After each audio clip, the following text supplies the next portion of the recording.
Hey everybody, welcome back to my channel. I was hoping to get something posted over the weekend, and sometimes life and death have a way of entering into the picture. So there was a bit of a delay. Anyway, I just wanted to kind of briefly talk about an article that I read on Petapixel last week. And it was by a hobbyist photographer who had uploaded some images to a site that allows people to download those images for free. And they can be used editorially and they can be used commercially. If they're used editorially, I think you're supposed to get credit. Standard practice in stock photography is if they're used commercially, the photographer does not get credit in an advertisement. But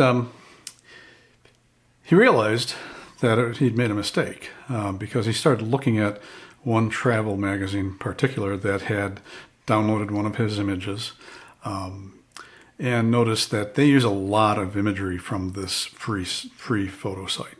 And this is a big travel magazine. In fact, when I was a stock photo researcher in the 90s, that publishing house that published that and other magazines was one of our customers.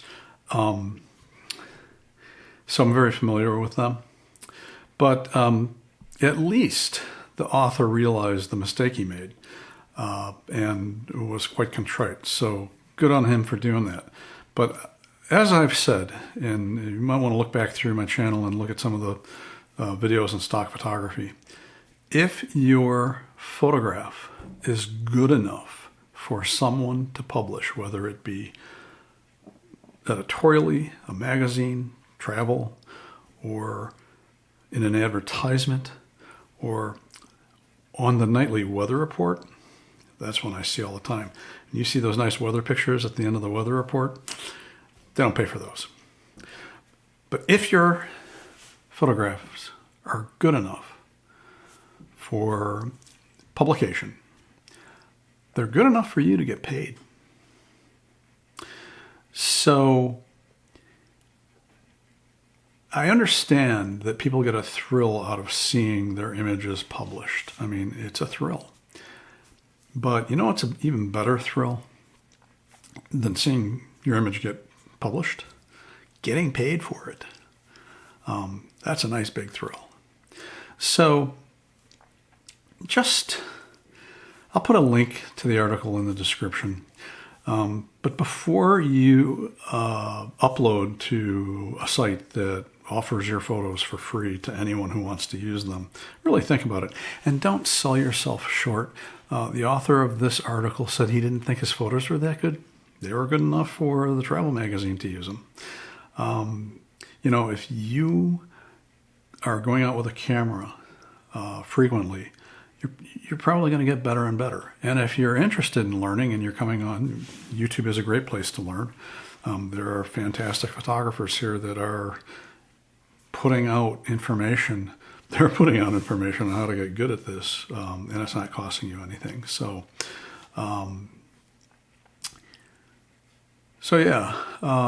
be very careful. Don't sell yourself short. If you take photographs, chances are some of them are good. Some of them are pretty bad. We all do that. I just went out for a walk today and came back and looked at some of them and was like, what was I doing? But really, have confidence, believe in yourself, believe in your photography. And, if you want to get published and you want to get paid, start doing some research into stock photography. Granted, we don't make as much money as we used to, but you still make some. Another thing I'd like to touch on, and it's a related issue,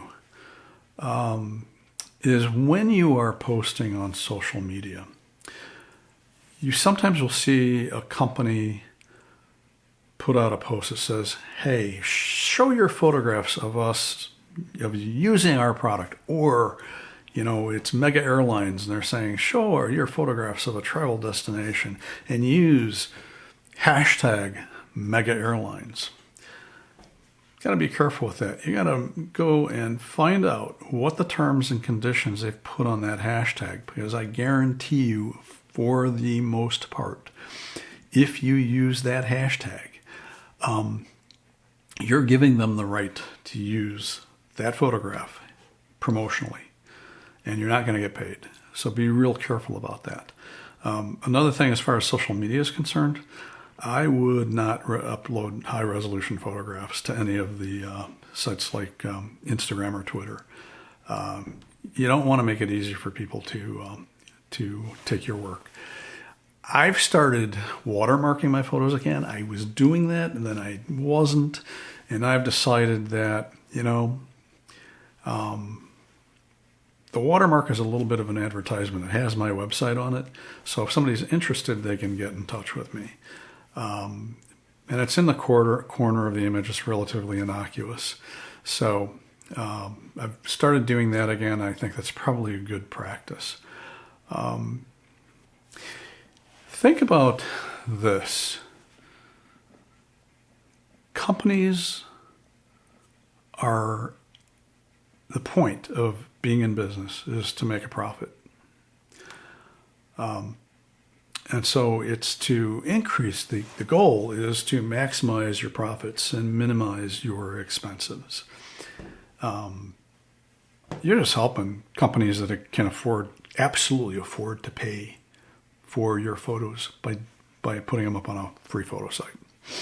I mean, these places all have advertising budgets. They all have photo budgets. They will pay for a photo if they have to. So I make it easy for them. Anyway, just some thoughts. I'm working on a few more videos. It's autumn, so go out, enjoy the season. That's a sugar maple leaf. Anyway, I'm Todd Banner, and I'll see you next time.